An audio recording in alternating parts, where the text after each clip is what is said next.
On se prépare ensemble et je vais te donner 10 tips de meuf pour la rentrée. Bon, j'ai dit pour la rentrée, mais bien évidemment tu peux le faire tout le long de l'année scolaire, c'est encore mieux. En premier, je pense que c'est ce dont on a le plus besoin, c'est une trousse de secours. La trousse de secours varie entre chaque fille, tu peux mettre tout ce que tu veux, des épingles à nourrice, des chouchous, du make-up, des protections hygiéniques. Mais genre vraiment tout ce dont tu as besoin, tout ce dont tu penses que tu auras besoin. Par exemple des pansements, un mini miroir, ça change vraiment la vie, je vous jure. Investissez, c'est tellement bien. Genre. Je vous ferai une vidéo de ce que moi je mets dans ma trousse de secours.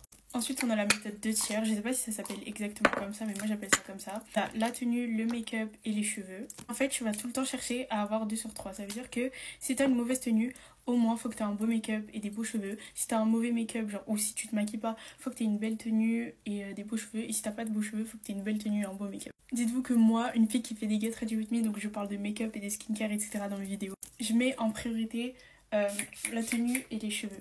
Donc si vous êtes des filles qui se maquillent pas trop et qui préfèrent rester au naturel, bah culpabilisez pas.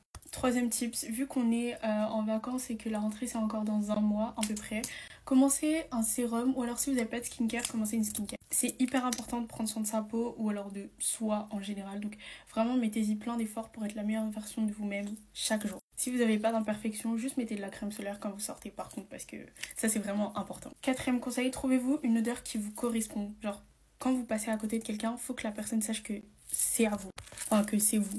Pour celles qui ne supportent pas les odeurs fortes, genre des parfums, vous pouvez opter pour des brumes, sinon bah les parfums c'est parfait. Moi je vous conseille d'aller à Sephora et d'un peu tester tous les parfums au final et vraiment faire une sortie genre dédiée que pour ça. Et si vous doutez et que vous savez pas, vraiment prenez les petits formats parce que c'est très très cher. Cinquième tips, avancez-vous sur votre programme. Par rapport au niveau où vous allez entrer, regardez sur internet qu'est-ce que vous allez faire à peu près. Par exemple, si vous savez que vous avez des difficultés dans certaines matières, je vais prendre les maths, allez regarder le programme de maths de votre classe, de votre future classe, et juste feuilleter vite fait, genre quel chapitre vous allez faire, etc. Déjà, ça va vous faciliter la tâche, mais en plus, ça vous donne un coup d'avance. Sixième conseil, refaites votre chambre.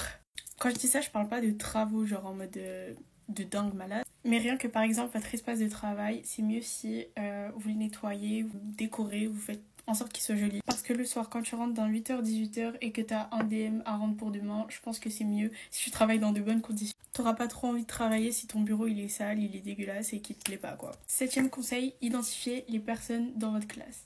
Vos camarades vont vous accompagner toute l'année scolaire. Créez-vous plein d'amis mais zéro ennemi. S'il y a des personnes qui vous aiment ou avec qui vous vous entendez pas très bien, essayez de régler le problème. Et si vous voulez vraiment pas, c'est ok, mais les calculez pas, c'est tout. Huitième conseil, sois toujours gentil avec les gens qui t'entourent, etc. Ne sois pas la fille qui crée des dramas, des disputes pour rien, parce qu'en fait ça sert à rien. Ça va t'apporter que du mauvais d'avoir des gens qui te haient ou des gens qui t'aiment parce que tu es une personne. Si une rumeur vient à tes oreilles, ne la réponds pas partout toi non plus, juste garde là, tu dis ok cool et après tu passes ton chemin. Si tu vois une personne qui est un peu seule, sans amis, etc., ne te moque pas d'elle et va la voir, demande-lui si ça va, etc. T'auras rien à perdre, vraiment t'as tout à gagner et la personne aussi, peut se faire un ami quoi. Neuvième conseil, si t'es ce genre de personne justement à être un peu réservée, genre etc. Prends confiance en toi, apprends à t'aimer. Ça change la vie. Plus facile à dire qu'à faire, mais c'est travail donc t'inquiète pas. Dis-toi juste que c'est possible. Et dernier conseil, sois toi-même. Si tu veux faire des vidéos sur internet et que tu veux te lancer dans les Get Ready With Me ou je sais pas quel autre type de contenu, lance-toi. En fait, on s'en fout des autres. Si t'aimes faire ça, fais ça. J'ai terminé, prenez soin de vous. Bye.